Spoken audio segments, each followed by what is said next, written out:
Hello, welcome back to the channel, or welcome if this is your first time finding the channel. Today, we have a DCU update. We're going to talk about a DCU update that came out today. It's really no surprise, the news that did come out.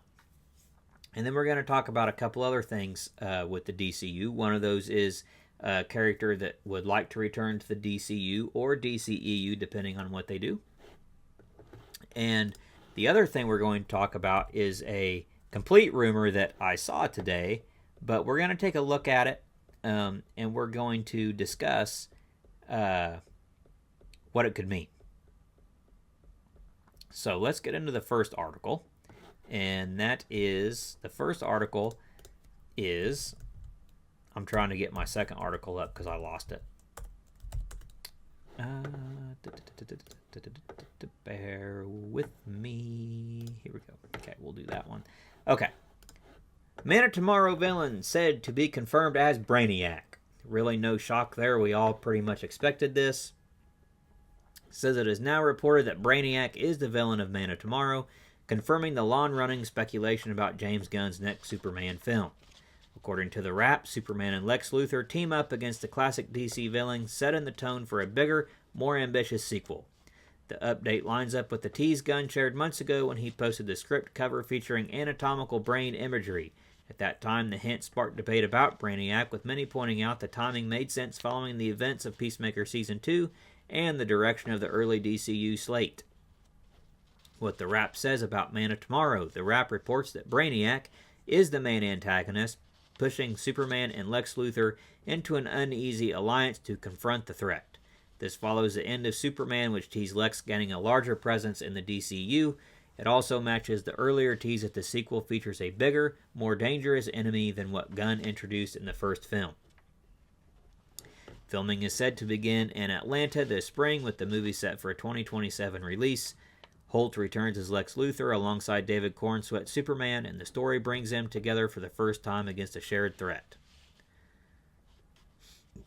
Previous tease pointed toward Brainiac. Back in September, we highlighted how Gunn's script revealed hints at Brainiac. The brain-focused artwork sparked discussion that the villain was finally coming to the big screen after years of attempts by previous filmmakers. Gunn's version appears to lean into the classic interpretation, positioning Brainiac as a large-scale threat capable of forcing Superman and Lex into cooperation. Gunn also featured Brainiac in storyboards for Superman, which he didn't use, and is now thought to be pushed to his sequel. That's why the sequel came out so fast, because he already had it wrote into the first movie, but he scrapped it. What this means for the Center theory. We also previously covered speculation that the Center could be the primary villain based on thematic clues and connections to the DCU projects. The Center tied directly into ideas raised in Peacemaker Season 2 and the possibility of larger multiversal dangers across the slate. With the Wrap now confirming Brainiac as the villain, that theory seems unlikely for Man of Tomorrow. However, it doesn't completely eliminate the Center from the DCU. The concept could still connect to future stories, but as of now, Brainiac is said to be the antagonist driving the sequel's conflict. Okay, so this was no shock. We basically knew it was going to be Brainiac.